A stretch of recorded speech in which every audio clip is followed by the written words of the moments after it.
Good afternoon, everyone. Thank you for joining us today. My name is Julia Norris, and I'm the Director of Affiliate Offices and Accreditation with America World Adoption. I will introduce our presenter, Karen Law, in a moment, but first I'd like to take care of a few housekeeping items.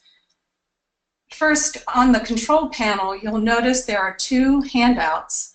One is the PowerPoint, and the other is just an article. You can print those out, especially if you'd like to take notes during the presentation.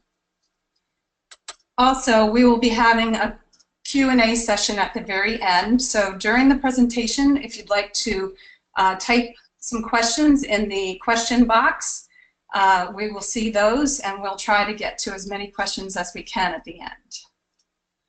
So we decided to hold this seminar because we're getting so many calls from families these days who are concerned about whether they had the proper documentation to ensure their child's citizenship. As this topic has been in the news a lot lately, as you all know, we hope today's webinar will be helpful in answering your questions and ensuring all adopted children have the proper documentation. Our presenter today is an adoption and immigration attorney practicing in the state of Virginia and a fellow of the American Academy of Adoption Attorneys. She represents adoptive parents and birth parents in private, agency, international, step-parent, and relative adoptions. It is my pleasure to introduce to you Karen Law. Thank you, Julia. It's wonderful to be here today and to talk about a topic that's dear to my heart, and that has to do with citizenship for adopted children. I want to tell you a very common scenario that I see, and I felt like last year in particular we got a lot of these panicked phone calls. Lily has gone with her mother to the DMV to get her learner's permit, and she was adopted from China in 2002, and now she is 15 years old. So like every 15-year-old, she's rushing to the DMV, and when she gets there, she's told that she is not a U.S. citizen, hence the tears and the panicked phone call. And as I said, we probably got 6 or 7. It felt like quite a few of those phone calls last year because of the timing of the 15-year-olds reaching the DMV at that point.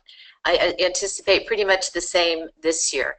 So what to do? Is Lily a U.S. citizen? Is she not? Is the person at the DMV just, trying to give her a hard time? What's really going on here?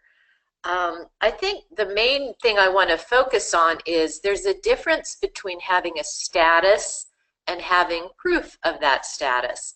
So for example, I could be married, but I may not have my marriage license with me. I am married, that's my status, but I don't have a document that proves that I'm married. And that's a similar analogy for Lily and other adopted children.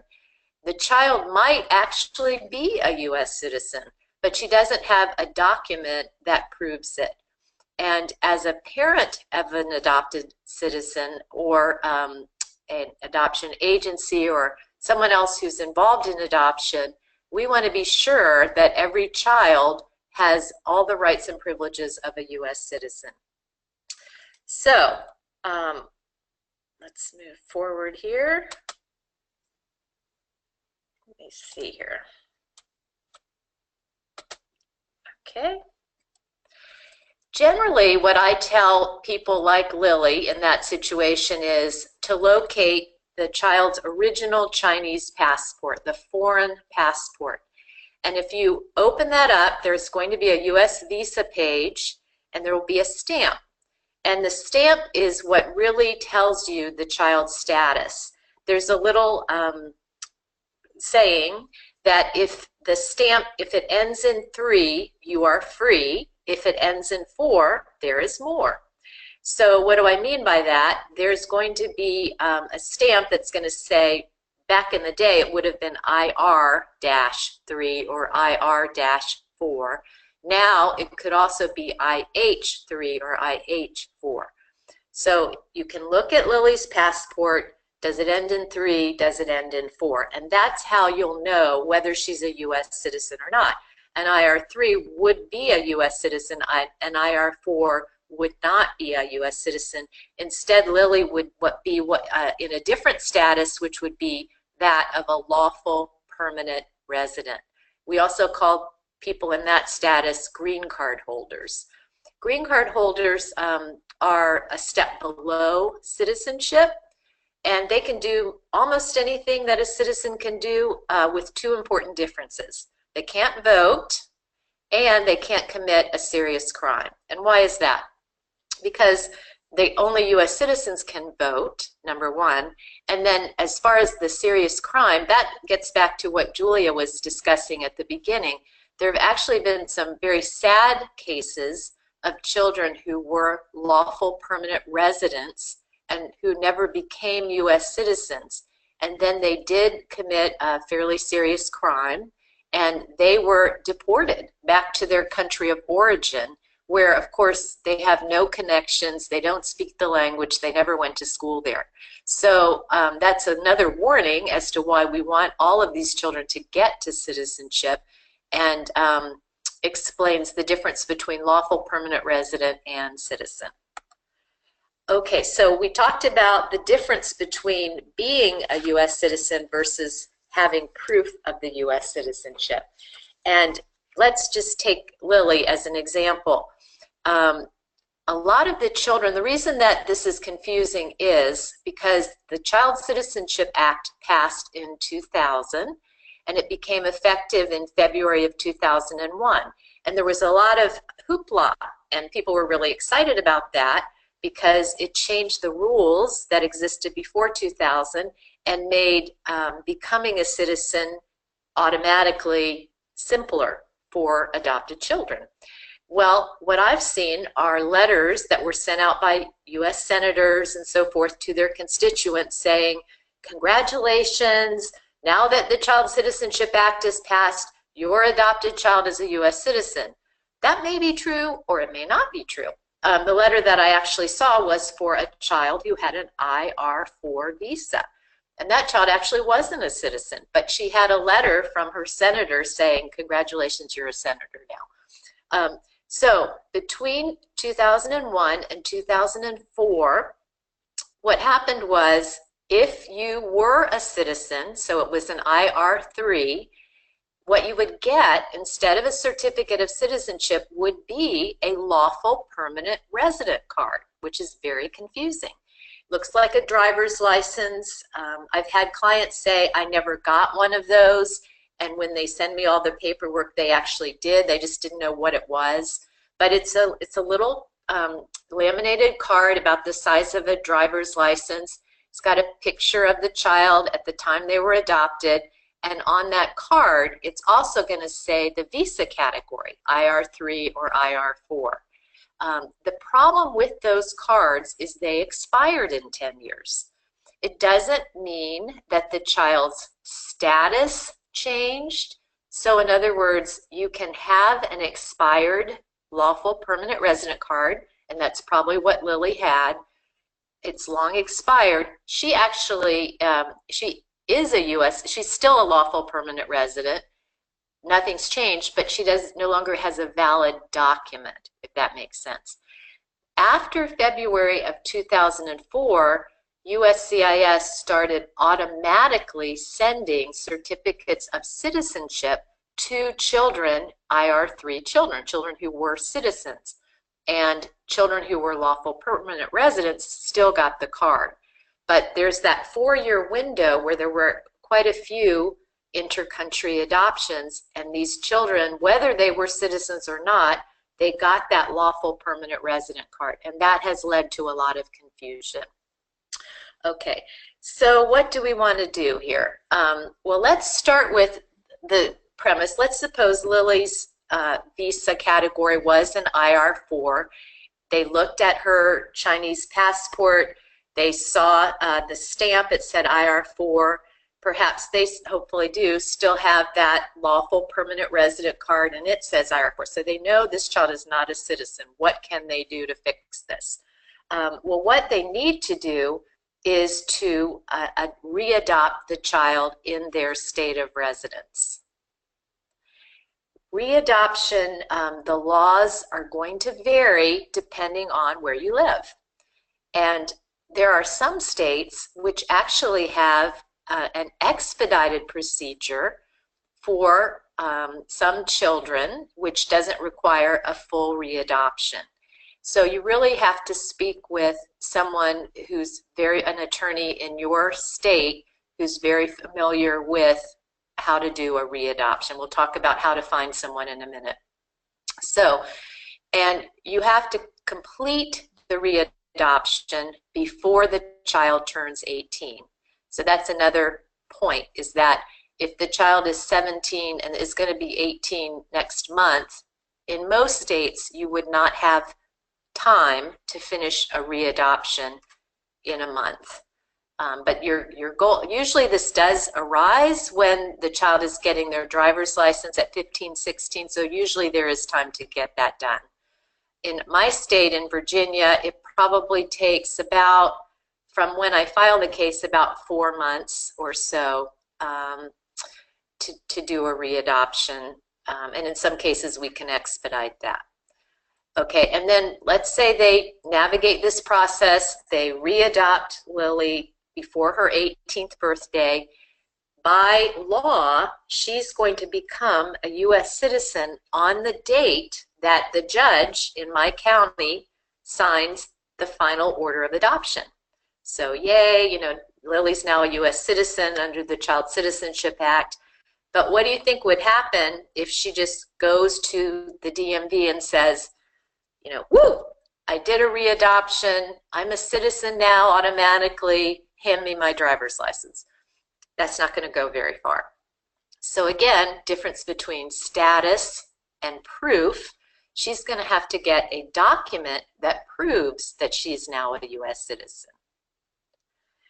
And there are, and we're going to talk more about this as well, there are two possibilities. The quickest, of course, is a U.S. passport. It's not expensive and you can expedite it, usually get it pretty quickly. The other proof, the definitive proof of citizenship, is a certificate of citizenship, and that is obtained from USCIS.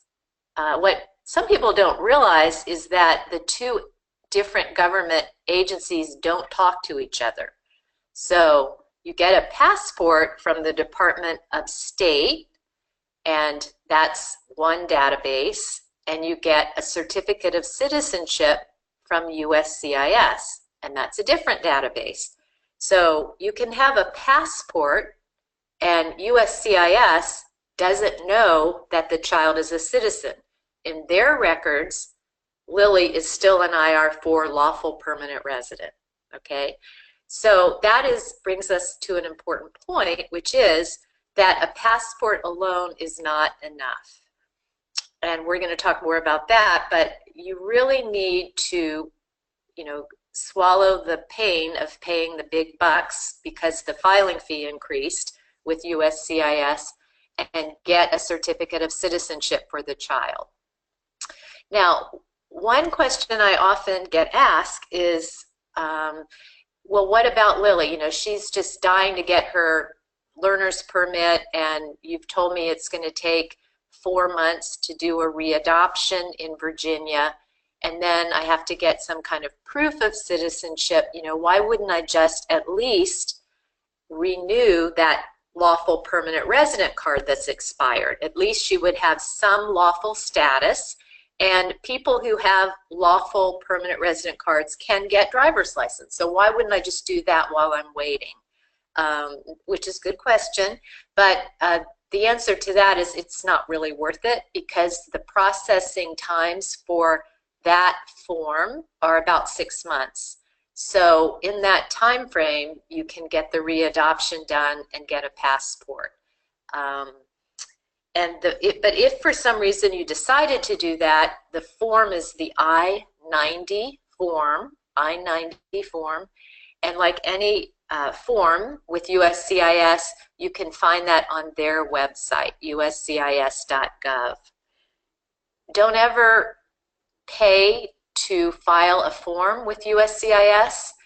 If you Google immigration forms, these I would say bogus agencies come up, and they will give you a form.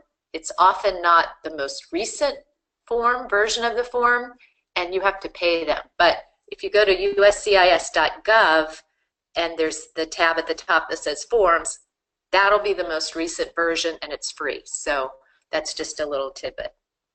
All right, so after all of this happens and Lily is readopted before her 18th birthday, she gets a passport right away. She'll probably go right away to get her driver's permit, which is what started this whole thing.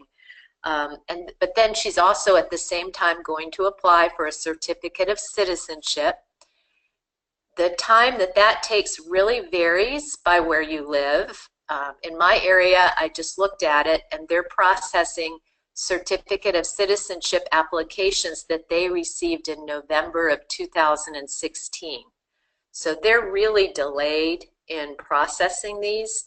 So there's going to be a gap between when you file for that certificate of citizenship and when you actually get it. But you do want to do that, and the reason you want to do that, among others, is Social Security, which is a third government agency. Social Security is, their database is linked to USCIS's database.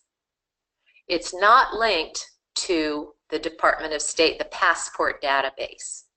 So let's say Lily does her readoption, she gets a US passport, she gets her permit, she goes, oh, I'm not going to do anything else. Well, the problem is that the certificate, USCIS still thinks she's a lawful permanent resident. So does Social Security. They still think she's a lawful permanent resident. And you want your status to be the same in every government agency.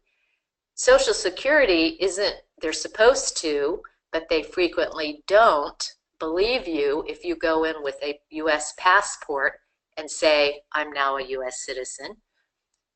But they will believe you with a certificate of citizenship because they can check their database and they're going to see, oh yes, this child is no longer a lawful permanent resident, she's now a citizen. Okay, let's talk a little bit more about readoption. That was one of our topics, one of our headings in the title today. As I said, state laws vary in this and how this is done. Typically, you know, say you lived in Texas when you adopted your child overseas and now you've moved to Virginia. You will use the laws of the state where you live now because that is the court that would have jurisdiction. So that's one thing. And you are also really, sometimes people say, well, I get Hyatt Legal with my employment, or you know, I have an attorney that's a friend of a friend, maybe they'll do it for me for free. It's honestly less expensive for you and a lot less hassle if you find someone who knows what they're doing, because they will be able to do it in a much quicker and usually less expensive way than someone who's trying to figure it out. A list of attorneys who focus and specialize in this area can be found at the website, www.adoptionattorneys.org. And that is the organization which used to be called the American Academy of Adoption Attorneys, but they've just recently changed their name, and it's called the Academy of Adoption and Assisted Reproduction Attorneys. So that website has the list by state of the attorneys in your area who would know how to do this for you, okay? In terms of the what to expect when you start this process. Well, one thing I really want to say is, having met the parents of the Lilies of the world, they're often really embarrassed that they didn't do this. I've had some parents say, please don't tell my daughter, she's so organized. If she knew I didn't follow up on this, I would really get grief. It's hard not to tell the child, because if they're a certain age, they're probably going to have to sign a consent to be adopted by the parents who have been raising them for 15 years. But that's a very common feeling that adoptive families have.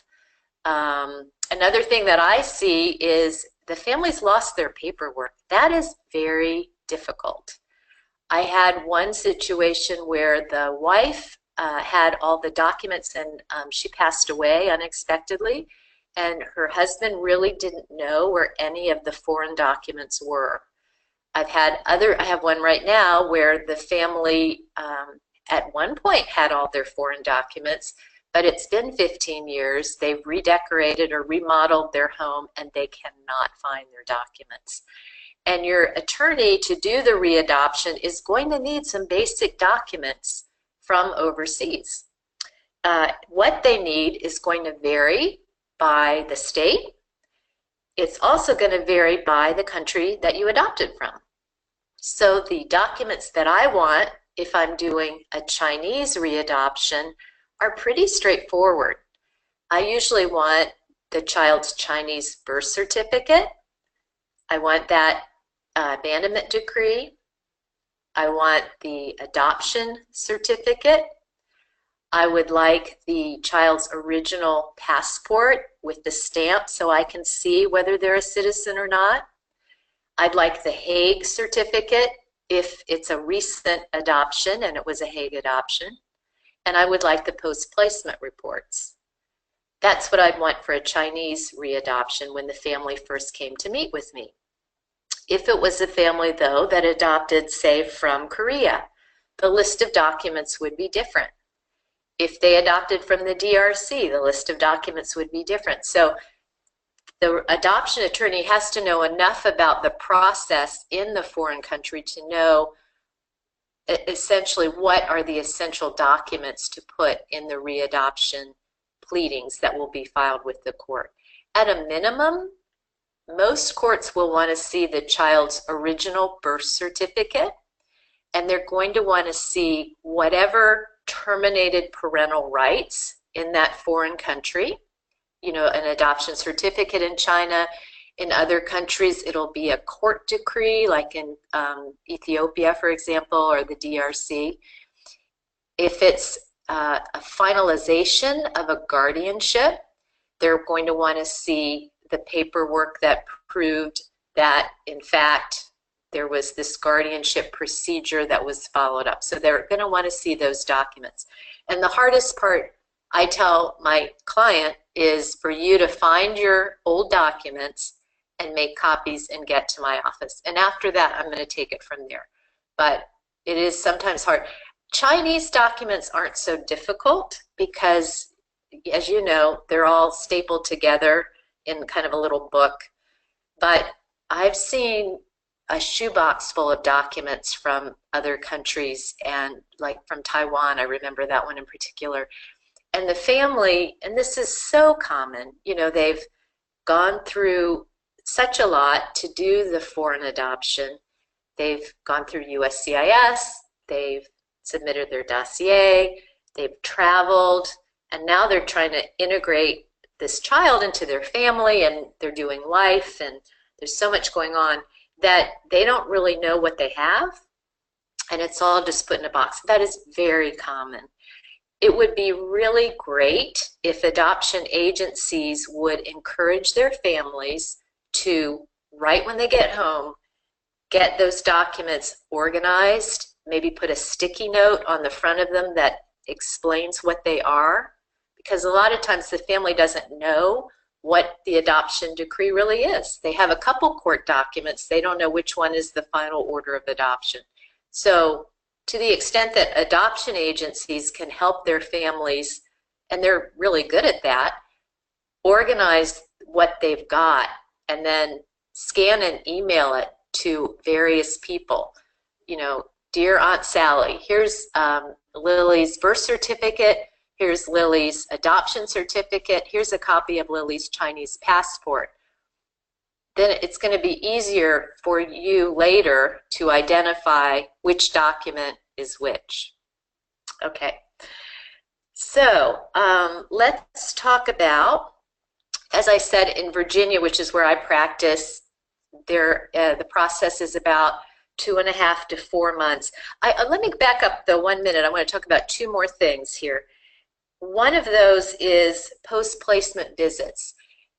In a readoption, the state is going to have usually a requirement that the family and the child have been visited within a certain period of time that the case is filed.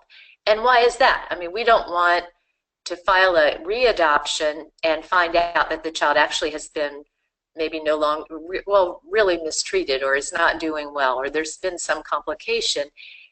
In our state, the agency has to write a report to the court. And in our state, they require that the agency visit the family within 6 months of my filing the case, or right after I file the case.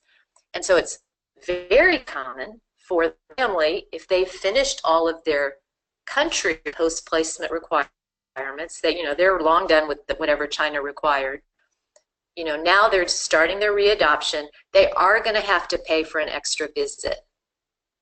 And they're going to have to pay for this court report, because the agency doesn't want to take on the liability of saying, this is a great family, the child's doing great, if in fact they haven't even seen this family for a long period of time.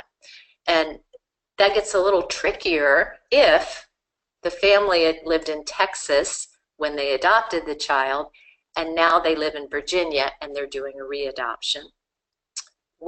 But I say that the agencies that do this kind of work, they will take the family's original home study, original documents, and they will refresh them for the state where they live now. It will be more paperwork than if it was the same agency that knew them all along, but you know, we do that frequently, so that's a possibility. Another little twist is, I had this recently, the agency that did the initial home study and post-placement reports is out of business. So in that situation, again, the family will need to find a new agency, and hopefully they still have their home study, so the new agency doesn't have to do a full-blown home study, but they're going to have to do things usually like background checks, the medicals on the people in the home, that kind of thing, to make sure that this is a safe environment for the child. Okay, now let's talk about the situation where, you know, and I get this a lot too, do I really need to do a readoption? Can't I just get a birth certificate for my child? After all, I adopted my child in China. That relationship was done in China. Especially in China, I changed the child's name in China. I have a certificate of citizenship. You know, why would I want to do a full readoption? So I think there are states like ours and also North Carolina, which have, and there may be many others too, those are 2 I know of, that have expedited procedures in the case where you adopt internationally, that you can skip the whole readoption thing and just get a Virginia or North Carolina birth certificate. So what are the pros and cons?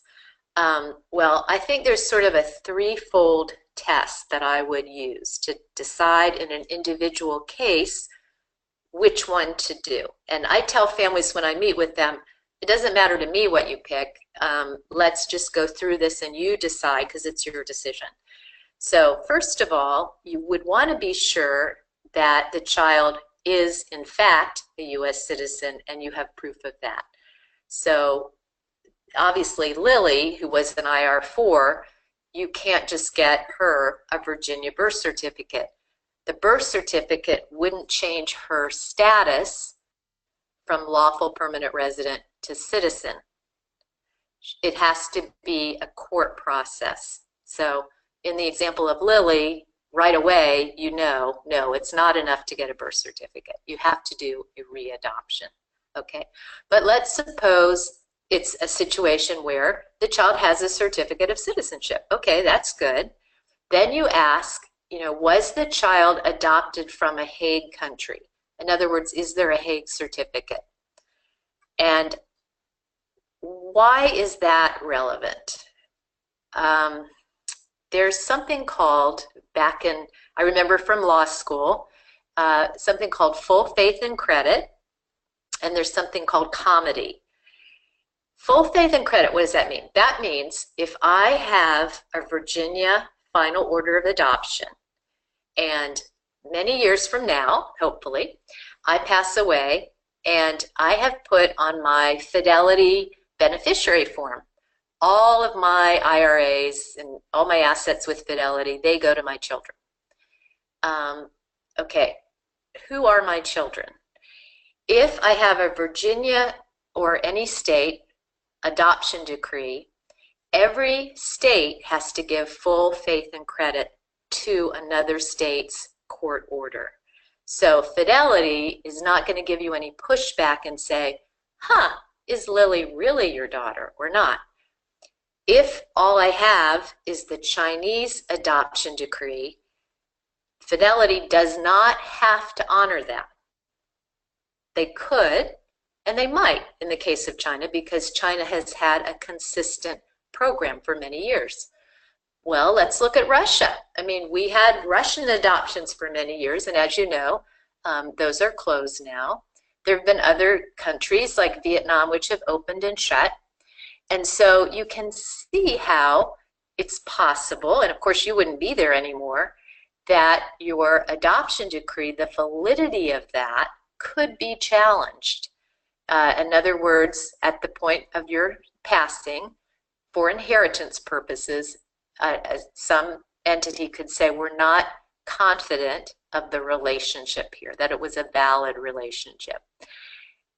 Now, as far as that goes, if you have a Hague certificate, final order of adoption, and we're part of the Hague and the other country's part of the Hague, and that would be China recently, every state will have to recognize the validity of an adoption that's done pursuant to the Hague. That's the whole point of the Hague, is to give, well, that's one of the points of the Hague, to give confidence that the procedures were followed and that the member nations, so the US, can rely on the validity of that foreign decree.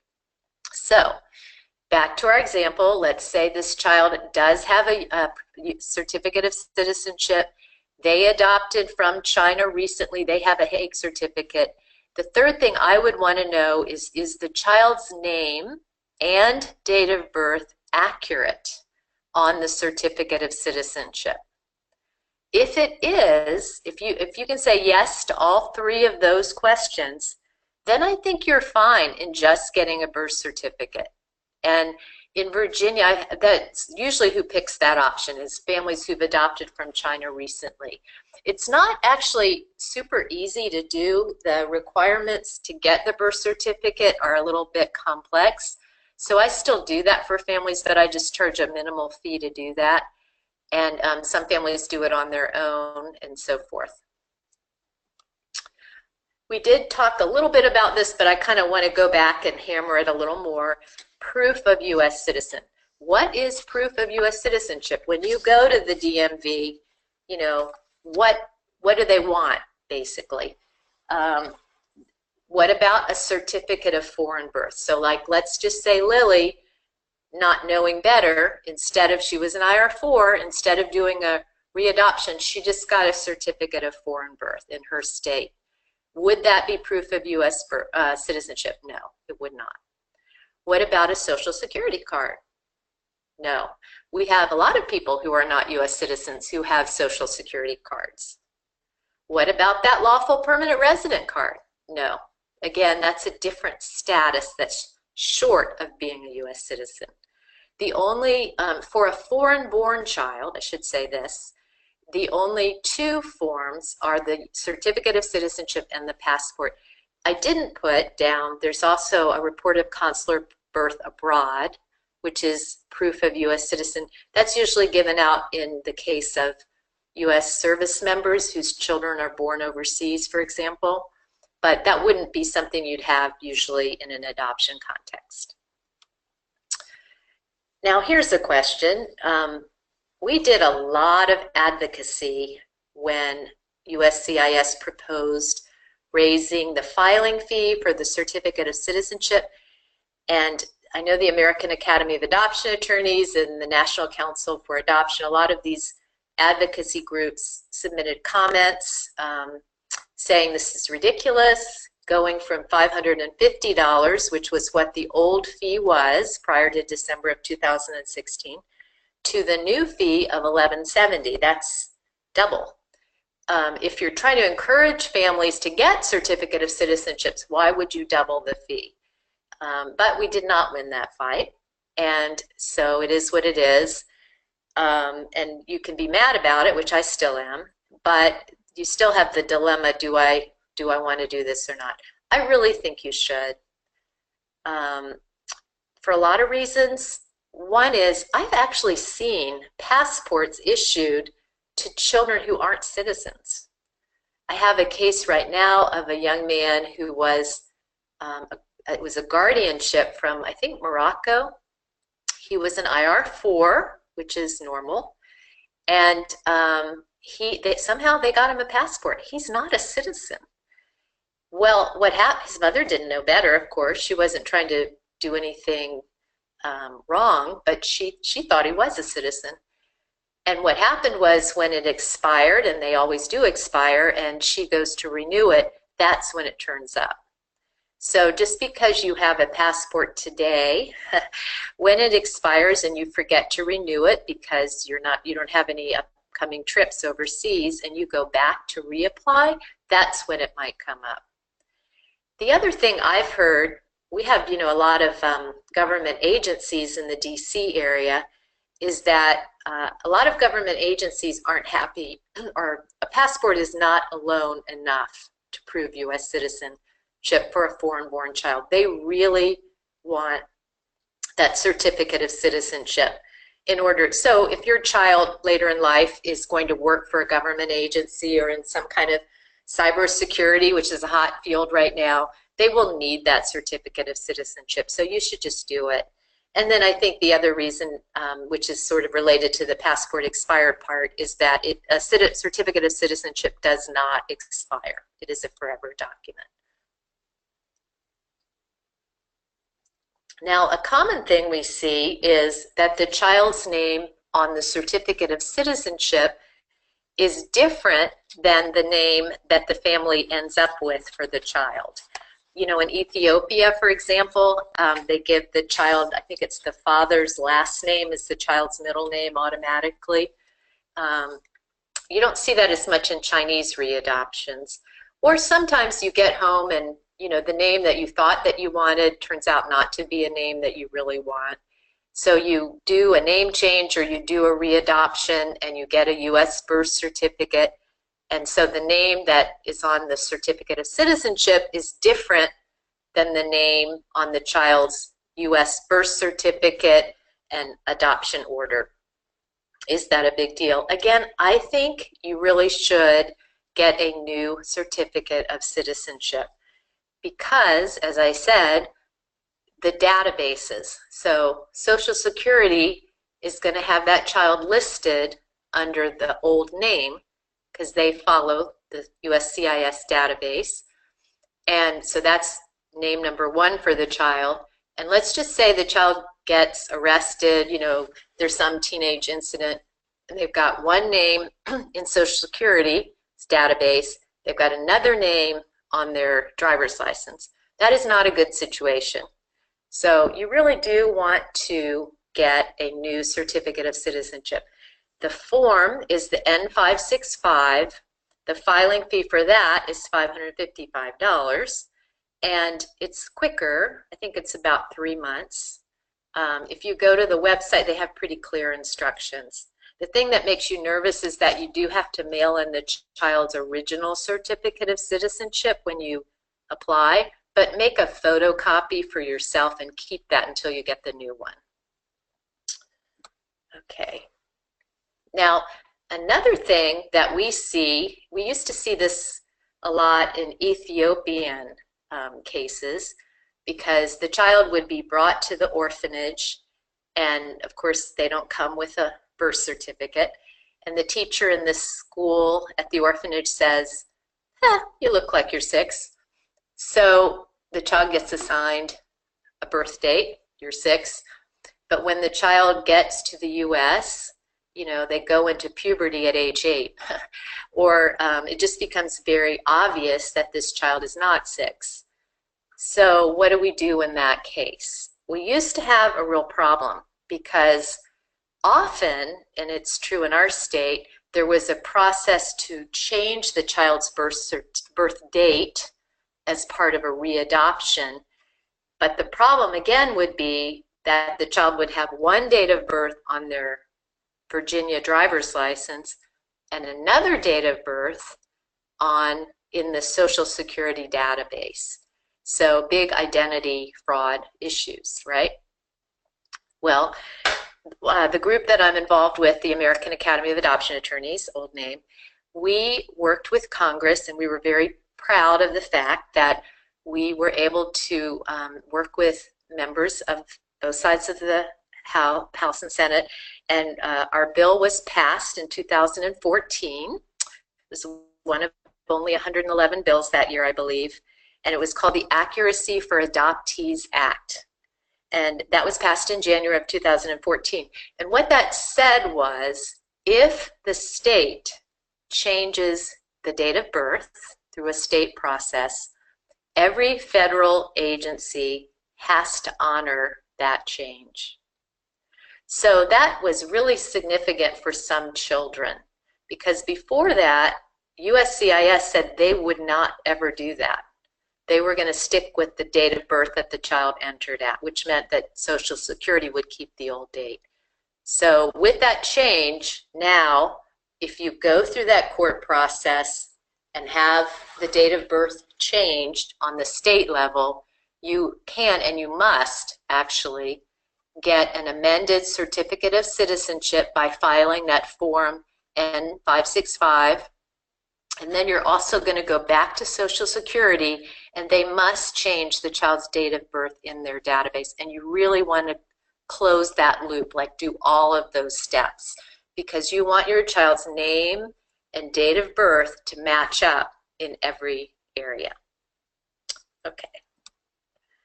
Now, here's kind of a heart-rending situation. What if, you know, Lily, going back to our example, what if she's already 18? What are you going to do? Well, the good news for most Lilies is what they can do is they can get a replacement green card, that I-90 form, to show that they do have valid status. Another option is they can apply for U.S. citizenship, and that's an application just like any other adult once they turn 18. There's certain criteria, one of which is they've had a green card or a lawful permanent resident card for at least 5 years, and they have to be able to speak English and pass a civics test and so forth. So sometimes that's just the easiest thing to do. But the thing you have to be super careful about is that when you apply for citizenship, as opposed to automatically becoming a citizen, they are going to check the database and see what your criminal history is. And sometimes they're not really looking for you if you haven't committed a crime and, you know, you're sort of under the radar. But if you proactively bring yourself in front of immigration by filing a form, and they check the database and there is a crime that could cause you to be deported, you may actually be ending up sending yourself back to Korea. So what I would suggest is that in a case like that, you really need to hire an experienced immigration attorney to walk you through and figure out whether it's a good idea to apply for citizenship, or maybe you just stay in that lawful permanent resident status for a while. Okay. Now, we're going to do a little poll. Don't cheat. If you have the handouts of the PowerPoint, don't look ahead. We're going to do a poll about whether, these are real examples, whether you think a particular child is a U.S. citizen or not, based on what we've done so far.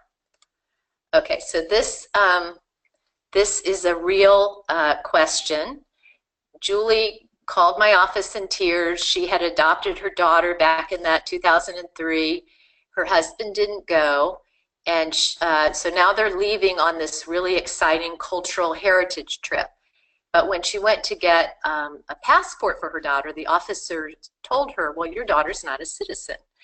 And a friend in her adoption support chat group said, well, obviously that person was wrong because every child who's adopted from China is a citizen. So we're going to do a poll. Do you think, yes or no, is the daughter a U.S. citizen? So I'm going to launch the poll.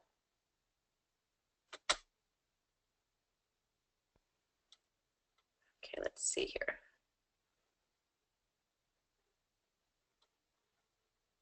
Oh, it's not the right place. Okay, poll. Is this child a U.S. citizen? And I'm launching it right now. The poll is in progress. It's open and we're collecting responses.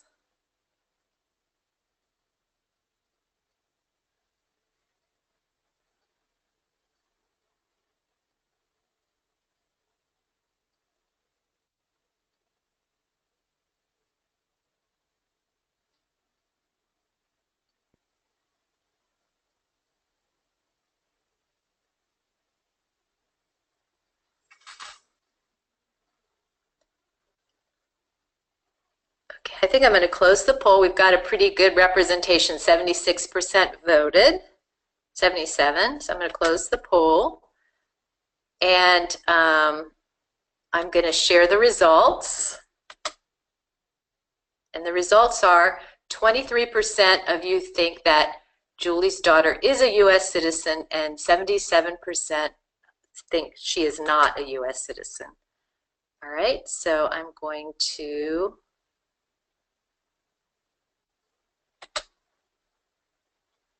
right. So let's look at the answer to that.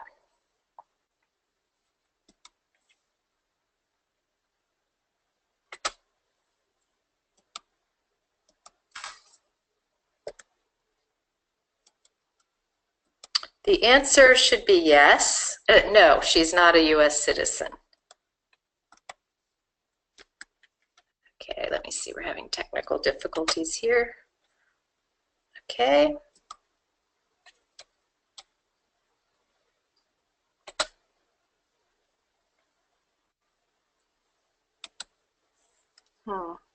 The answer is that she is not a U.S. citizen.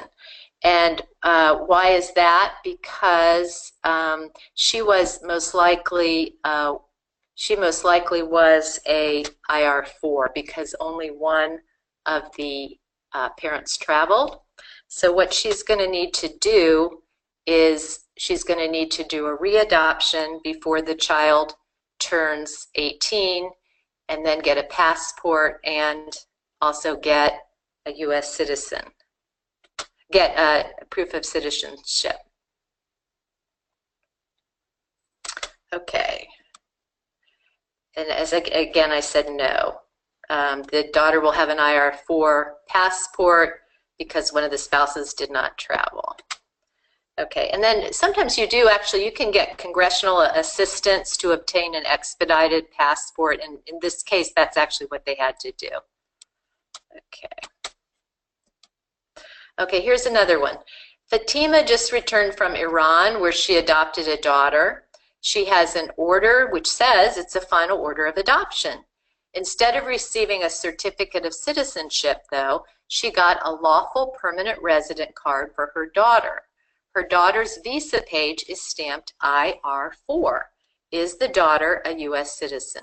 So let's do a poll there.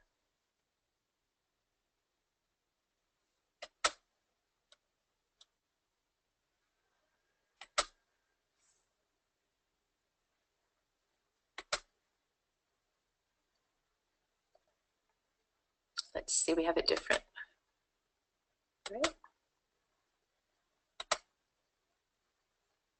So the poll is open.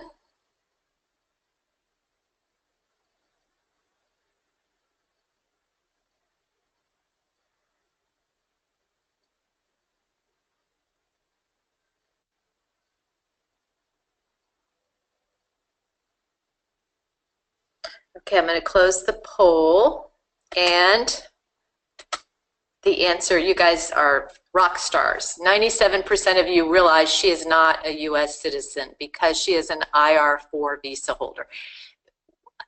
So IR4 visa holders are always going to be children who have guardianships, usually from Muslim countries.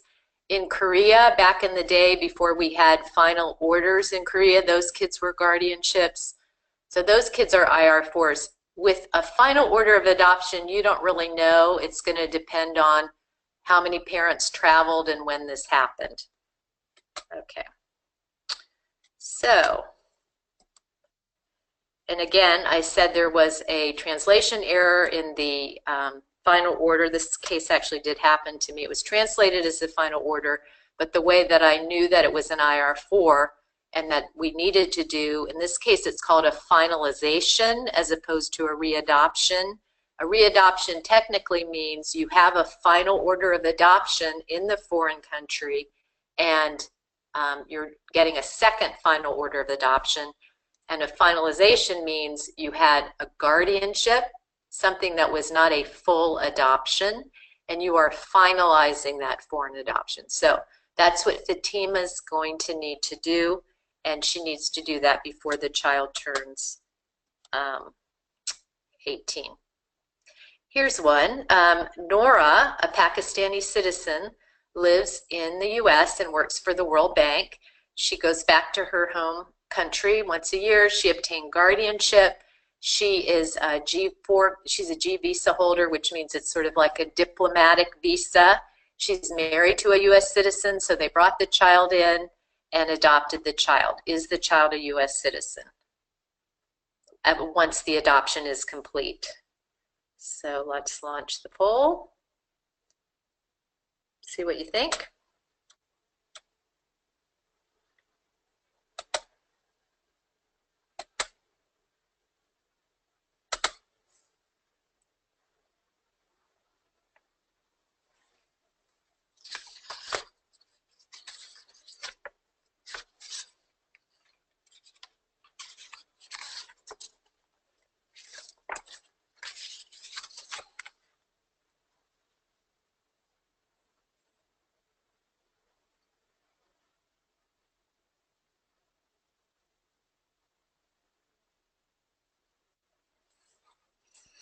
Okay, I'm going to close the poll and share the results.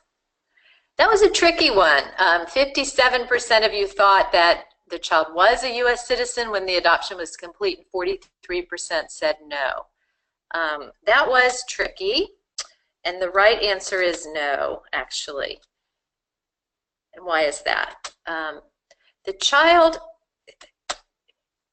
child does not automatically qualify for U.S. citizen, and because under the Child Citizenship Act of 2000, one of the prerequisites for full citizenship is that the child is admitted, that's a technical term, as a lawful permanent resident. So that's the green card holder. So what does that mean? It means that the child has a status in the U.S. of lawful permanent resident before they become a U.S. citizen. In the case of an orphan, like most of the cases that we're considering here, those children, when their feet hit U.S. soil, they become a lawful permanent resident, and in the same instance, they become a U.S. citizen. But the rules are different if the children are adopted not overseas to start with, but in the U.S. to start with. And if they're adopted in the U.S. to start with, and as in our example, other examples are children who are maybe here on a visitor's visa, maybe a relative, and they're adopted by their U.S. citizen aunt or uncle. They can't go straight from having an expired visitor's visa to citizenship. There's always that pass-through of lawful permanent resident. And so those families, like Nora, what they have to do is they have to file, it's called a Form I-130 on the USCIS website. They have to file that form and get it approved. And that's about an 8-month wait. And then once that's approved, then they might become citizens if they're under 18 when all of that happens. So we're not really talking about the I-130 forms today, but just realize that children who are here and the first adoption is here will not automatically become citizens with the adoption. There's that pass-through. They've got to always go through the lawful permanent resident gate to get to citizenship.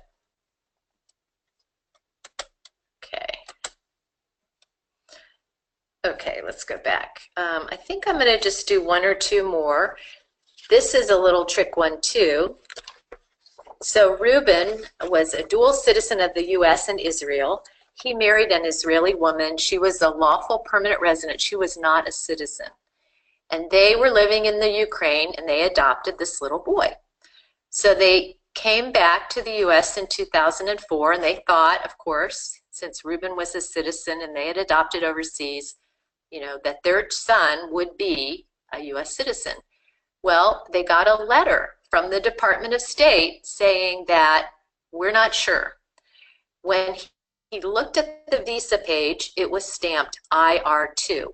Is this child a US citizen or not? And we haven't really, you know, talked about IR2s, so you may not know that, but you might take a guess at that one.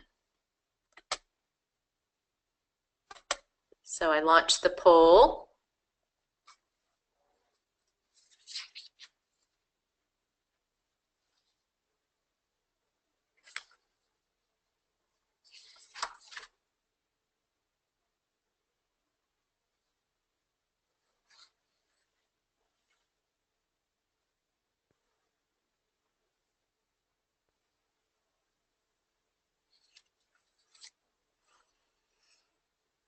Okay, I'm going to close the poll and share the results. That, again, was tricky. Only 18% of you thought that he was a US citizen and 82% no, which was a good guess. But actually, IR2 visa holders, that they are citizens. That's a different category, and IR2s are citizens. You just don't see that a lot. That's typically situations where children, just like this, parents are living overseas in sort of on a long-term basis, and they adopt a child, they live with the child for 2 years overseas, and the IR2 is the stamp that's given to them. So that's what that is. Okay, I'm going to skip ahead to, and that's the answer, IR2 visa holder, and those are considered full and final. In that case, and that does bring up a good point, that sometimes when you file for a passport, if it's a tricky case, the Department of State is not as used to making these difficult determinations. So sometimes they just punt and they say, well, great that you apply, but we don't know if you're a citizen, so get a certificate of citizenship and come back to us. And that's what happened in this case. Okay, so I'm going to move ahead. And I want to talk about this one before we open it up to questions. This is the case of Maria. So Maria calls an attorney to help her with the adoption of her 16-year-old nephew. And he's been living with her for a year. He came to see her on a visitor's visa, and both of his parents are deceased. So as an agency, you might be involved in that. You would be asked by the family law attorney to do the home study. So the question is, if this adoption moves forward, will the child be a US citizen, yes or no? And let's do this final one. Let's see here.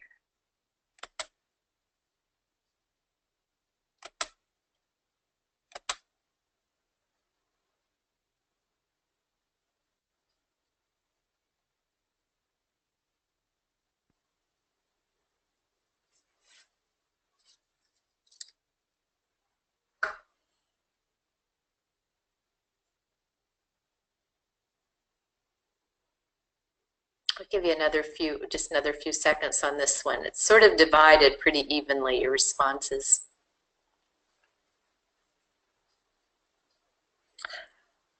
Okay.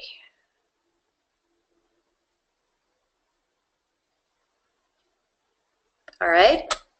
So I'm going to share the results. And it looks like 54% of you think that the child would be a U.S. citizen after the adoption, and 46% think no. Okay. The reason that in my example that the child would not be a U.S. citizen, and we haven't really talked about this, but in these adoptions where the child is adopted domestically, remember I told you they always have to go through that lawful permanent resident gate to get to citizenship? Well, the rules for lawful permanent resident are adopted under the age of 16, plus 2 years of legal custody and 2 years of living together as a family before you can even apply. And in the example I gave you, the child was already 16. So just out the gate, this child, they could do this, but they would not be able to obtain citizenship for this child based on the adoption because the child is too old. So a lot of people actually know about that 16-year-old age deadline. I find that a lot. But I also just want to raise sort of a warning, and maybe this is like the one thing you remember if you're an adoption agency today. Let's suppose that this child was 14, so he wasn't over 16. You know, you probably as an agency, you might get called to do this kind of home study fairly often. And you do the home study, and it's a very heartwarming case, and the family law attorney gets the adoption done, and then they're going to refer the child, the family, to an immigration attorney to file the paperwork after the adoption. What's wrong with that? Well, nothing's wrong with that if the child is a citizen of a non-Hague country. And as you know, there's 90+ countries now that are part of the Hague. If you want to know what they are, go to adoption.state.gov, and there's a list. They add a couple every year, it seems like. So basically, if the adoptive parents are U.S. citizens, the child is a citizen, not how long they've lived here, but they were born in one of those Hague countries, and they're going to someday file for an immigration benefit based on the adoption. It's going to be denied. People don't know that, and they don't find out until they file the immigration form several years later. And the big problem is, at that point, it's really hard to fix.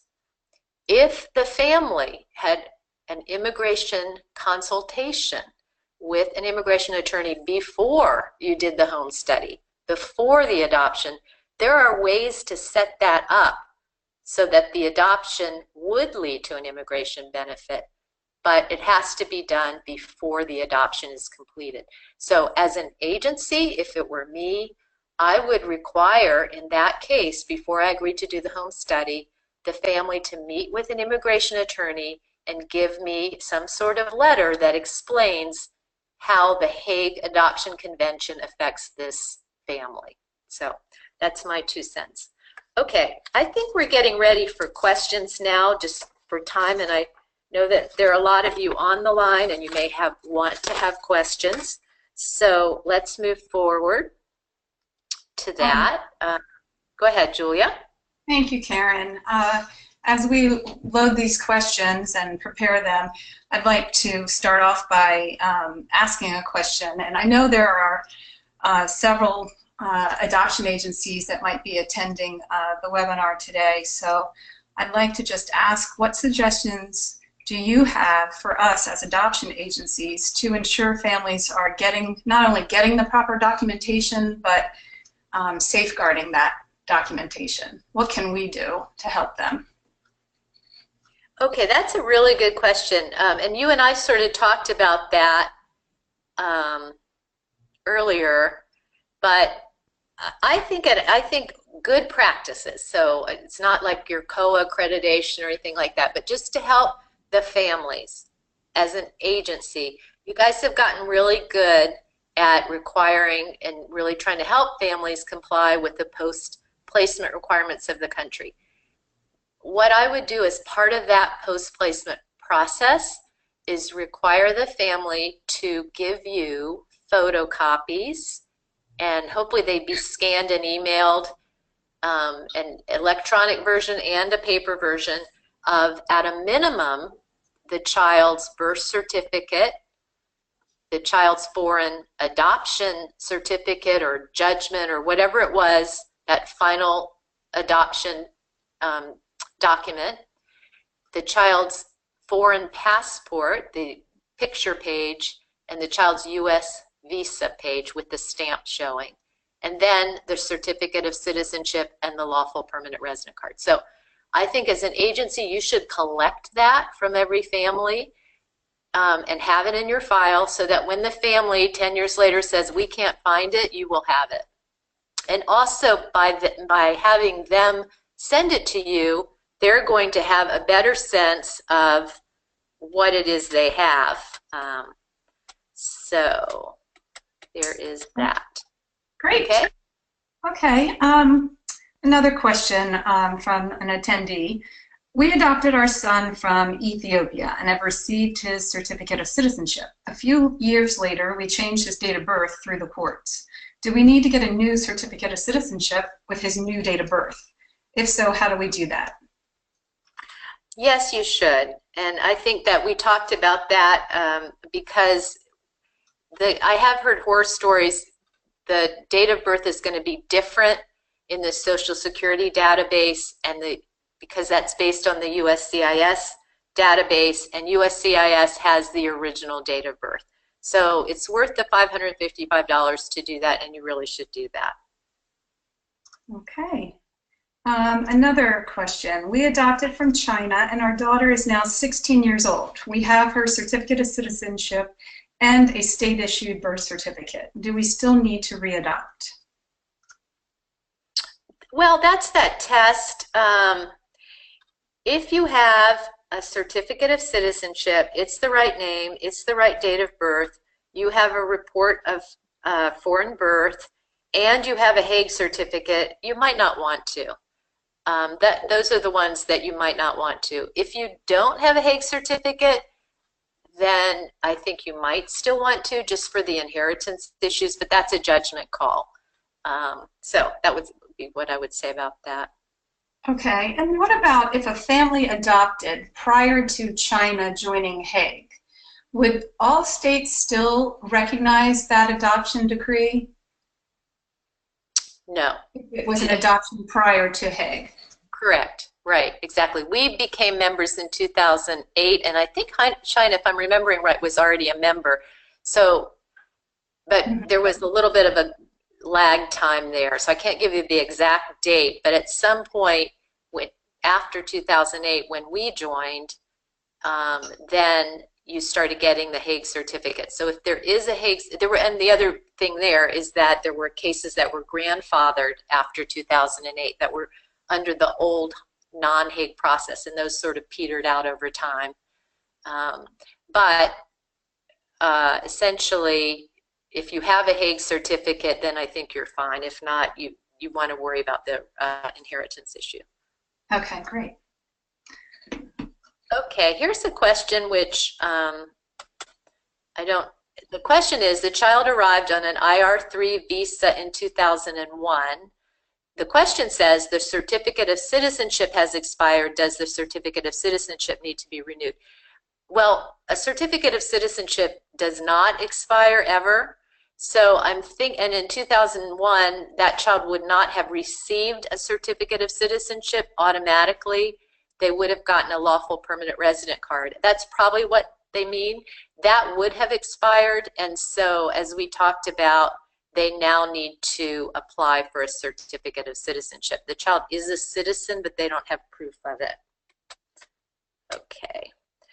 I think we answered this one. What is recently for adopting from China? We talked about it's after 2008, and if your case wasn't grandfathered. Okay.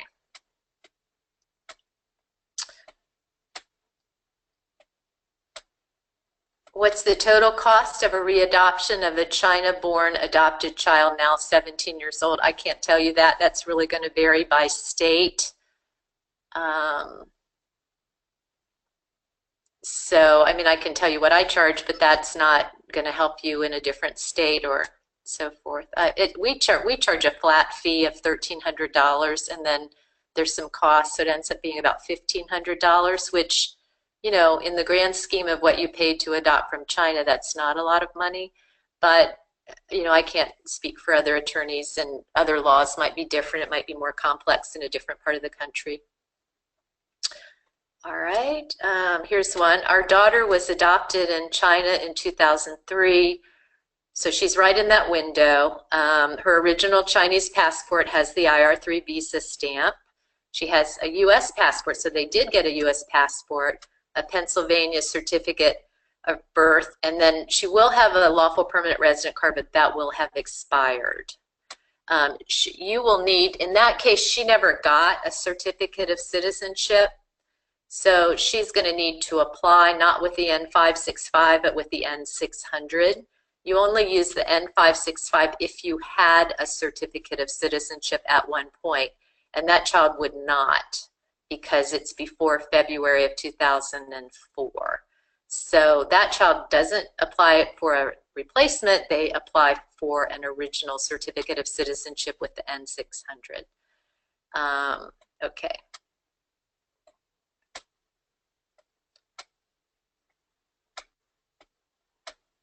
All right, let's see. And a lot of questions are like that. My daughter is an IR3 adopted in 2002. I don't remember receiving a certificate of citizenship. Again, you wouldn't have. You would have gotten that lawful permanent resident card. And so you would need to apply for a certificate of citizen using the N600 form. Okay.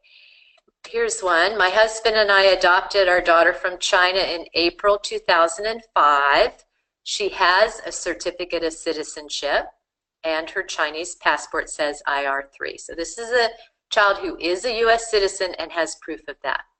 We recently moved, and I cannot find the rest of her adoption paperwork. I imagine I will find them, but you said China's a Hague country. Do you think she has a Hague certificate? Yes, I think she probably does. Readoption, yes or no? I don't know. I mean, if you have lost your paperwork, you might want to do a full readoption, but on the other hand, it's hard to do a full readoption if you don't have your paperwork. So I think what you might want to do is get copies of your paperwork. And I don't remember if we talked about this, but there is a way to do that. There are two ways. One is to file a FOIA request, and for that you go to uscis.gov, and there's a form which I think is the G639. Let's see if I can find that. I think it's the G639, and that will it's not that long of a process, and they will, on the form, you need to follow the directions for the form. They will send you a nice little disc with everything that they have in their file. And the other thing to do is to file another form, the G884, which is the form to get the return of your original documents. That's a little harder to do. You have to send it to the right place. But that's another possibility. So I would for sure get my foreign documents before I made a decision about whether to do a readoption versus a birth certificate, because you really do want that. Karen, you said that she would most likely have a Hague certificate, but she adopted in April of 2005. Oh, no, then she would not. I'm sorry. Okay. I just wanted to clarify. Yeah, thank you for saying that. No, if it was 2005, she would not have a Hague certificate, because we did not become part of the Hague till 2008. So that was a long way of saying, yes, you should do a readoption, because at that point, the U.S. was not part of the Hague, so it would not be a Hague adoption. And then because you can't find your paperwork, I think you probably really should. Okay, here we go. We adopted 5 children from China between 2004 and 2011.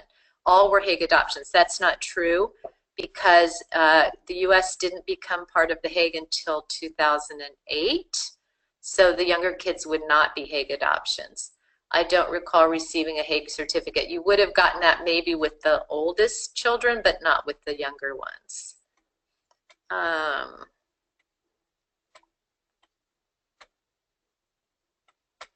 Yeah, I think this is a really good recommendation here. It says, as an adoptive mom who is not detail-oriented or an organized person, I would suggest that the first social worker post-adoption visit, the social worker help organize that paperwork.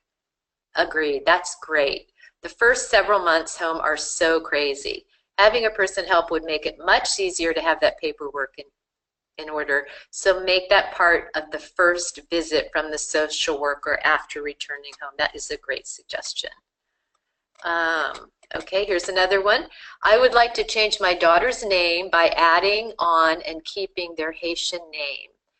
Can I do all of that at one time with the readoption? Yes, you can. And again, I'm going to speak for my state.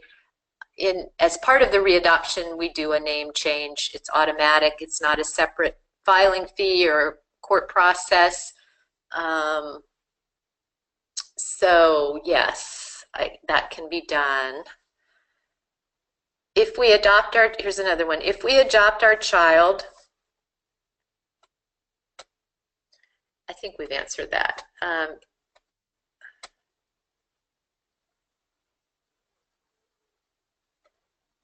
right, let's see. Here's one. We have a passport, social security card, IR3, COC, Certificate of Citizenship, all with the same name and date of birth. Can we get a birth certificate? It's going to depend on your state. So some states have an expedited procedure for a birth certificate without a readoption and others don't. So it's just going to depend on where you live. And then you also, if you adopted in 2008 from China, it's probably not a Hague adoption. Most likely it was grandfathered. So that's another thing to think about, because even though we joined the Hague officially April 1, 2008, a lot of those cases would have been grandfathered under the old process. Okay. Yeah, here's someone who says, thank you for this webinar. I'm embarrassed we have done nothing since 2002. And believe me, I feel your pain. I mean, it is embarrassing, but it's so understandable, and it's not too late. Okay. Okay, here's one. Let's look at this. Adopted from Russia in 2000. Adopted there and readopted her in Texas. Do not have a certificate of citizenship. You wouldn't, because they wouldn't have sent you one, assuming you adopted after February. Well, depends. I don't know though, because the Child Citizenship Act didn't become effective until February 27th of 2001. So those would be the old rules. One is married to a U.S. citizen, but the other is not. Can they be deported? That's complicated. And whether the child is a U.S. citizen or not is a little complicated, because the rules before the Child Citizenship Act were different. Both adoptive parents had to be U.S. citizens, and you had to be living in their custody, and you had to file a different form and so forth. So I can't tell from that whether that child, who's now an adult, is actually a U.S. citizen. In terms of being deported, a lot of times a defense to deportation is being married to a U.S. citizen. So that would need a little further consultation with an immigration attorney. What is the difference between a readoption and recognition of a foreign adoption? That's a good question. I adopted my daughter from China in 2007, and I filed a recognition of foreign adoption in New York. I received a COC shortly after she arrived home, and I also have an order of adoption from the New York County Court. I'm assuming there's nothing else to do. That is true. Probably your court process, which we call readoption, just uses a different term in your state, which is recognition of foreign adoption. So if you went through the court process, then you did essentially a readoption. And you do have a certificate of foreign birth from New York. So I agree, there's nothing else you need to do. Is there a process to change the child's name without readopting? Usually, yes, there is. I know there is in our state. But sometimes what we find is families get pushback on that if it's done as not part of a readoption, but it is usually possible to change the name without readopting, yes. But if you do that, again, please close the loop and get a new certificate of citizenship with the right name, and also be sure that the child's name is changed in the Social Security database. All right, it says, you spoke about governments not speaking to one another. I'm looking to bring my girls home this year. Do I need to readopt before obtaining their Social Security to add on to my insurance? No. As part of the whole foreign adoption, one of the forms you fill out is the DS-260 to get the visa, and in that form, one of the questions is, do you want to share this information with Social Security to get a Social Security card? So you would always say yes, and you will be able to get one without readopting. That's sweet. I've cried in more government offices in the last 6 months than I care to share. This webinar spoke directly to me. Thank you so much for this timely information. You're welcome. Okay, looking at, okay, I think I missed one here.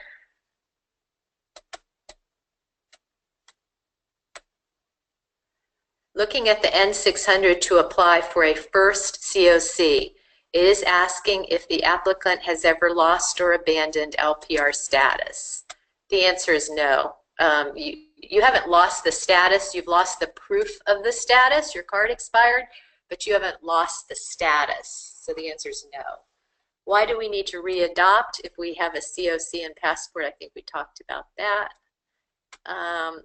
Adopted in Russia, 2005, COC, Colorado birth certificate of foreign birth, good to go. That's a judgment call. That's not a Hague adoption, as you know. Russia has now closed, as you know. You do have proof of citizenship. The only reason to do it would be the inheritance issue. So that's a judgment call. Do you get a birth certificate with a readoption? Yes, you do. So you go through the court, you get your court decree, and then it's not automatic. Then the court decree has to go to a different state agency, vital records, whatever they call it in your state. There's usually forms that you fill out, and you get, it's usually called a certificate of foreign birth. And it will say that the child was born in wherever they were born. That doesn't change by virtue of the fact that you adopted in the US, but it is part of the process. Now, I have to say, we do a lot of these, and it's just part of what we do. But I have seen a few cases where other attorneys in other states ended their representation with just the court decree. And you really want to be sure when you hire somebody that they're going to help you get the birth certificate, because sometimes that's actually not that easy to do. So I would make that part of my hiring criteria. Let me see if I missed anybody. That some of these were pretty much the same questions, so I skipped over them. I think someone had asked me earlier on about nunc-pro-tunc readoption. So in other words, let's say the child is already 18, and at the point where you realize that they are an IR4, and you want to do it nunc-pro-tunc, that's not going to cut it. It has to be, the Child Citizenship Act is very clear that there's certain criteria, and there was a lot of litigation actually in after it was first passed, because it only applied to children who were under the age of 18 on the date that it was implemented, which was February 27th, 2001. So there were all these kids who were adopted from overseas, and they were 18 in a day, let's say. And so, you know, they would try really creative things like nunk-pro-tunk and all that. And the case law all said uniformly, nope, black letter, final order of adoption before the child turned 18, and it had to, in that case, had to be the effective date of the implementation of the Child Citizenship Act. So no, I don't think that would work. I think a child who's 18, at a minimum, you get a replacement lawful permanent resident card, and if you can, and you have the child screened, they should just apply for citizenship, naturalized like any adult, using the form N-400. Okay. Well, we only have like 4 minutes left, and so what I want to do, I think we've gotten through most of the questions, but I want to point you to some resources. I do have a full article on this that's part of this presentation. It's a little bit in legalese, so I have to apologize for that, but all of the citations and all that kind of stuff is on that article, and it's divided by categories. And most of what you would be interested in is in the first part of the article, and the end of it is more to do with children who are maybe brought here on visitors' visas and adopted here, for example. So that is a resource for you. Feel free to share it. I have the copyright, so you can share it with people. That's fine with me. And then also USCIS.gov, they've done a lot of work update their information on citizenship for adopted children. So do go to the website. I think the website is an underutilized resource a lot of times. The actual law that we've been talking about is the Immigration and Nationality Act, Section 320, which is the Child Citizenship Act. 322 has to do with children who are adopted abroad and still living overseas with their parents. And there's a different pathway for them to get proof of citizenship, which is called the N600K pathway. We didn't talk about that today, but that is a different way of obtaining citizenship for a certain category of children. And then finally, you know, since we've got a lot of you on the line, I do just want to talk a little bit about advocacy for international adoption. A real good resource for that is the National Council for Adoption website, adoptioncouncil.org, and if you go /advocate, they have a list of the pending legislation that affects the international adoption community. There's a big push right now to save the adoption tax credit, and I know a lot of you all benefited from that, and with the very timely thing that was introduced this week actually, to change the tax code, a lot of these tax credits are going to go away, and we don't want the adoption tax credit to go away because it helps a lot of families bring orphans into their home. Not to mention families adopting from foster care, adopting domestically. So if you go to that website, you're going to see a link to that. The particular website about the tax credits is adoptiontaxcredit.org. There's also a bill that I've worked on, the Vulnerable Children and Families Act of 2017, and that is trying to remove some of the barriers to inter-country adoption that have really arisen from U.S. government policies. That is S1178 and HR 2522. There's talk all the time about amending the Child Citizenship Act to allow retroactive citizenship for some of these older kids who've been deported because their parents didn't follow through, and there's some information about that. And then there's finally the Human Rights Reporting on Unparented Children Act, S1177 and HR 2643, and that has to do with counting children around the world who don't have parents as children who are in crisis, and that has to do with government resources. So I hope that you will get involved, and I very much appreciate your spending this afternoon with us. If you have any follow-up questions, you can always email me or attorneys in other states through the adoptionattorneys.org website. Thank you. Thank you, Karen. Thank you, everybody.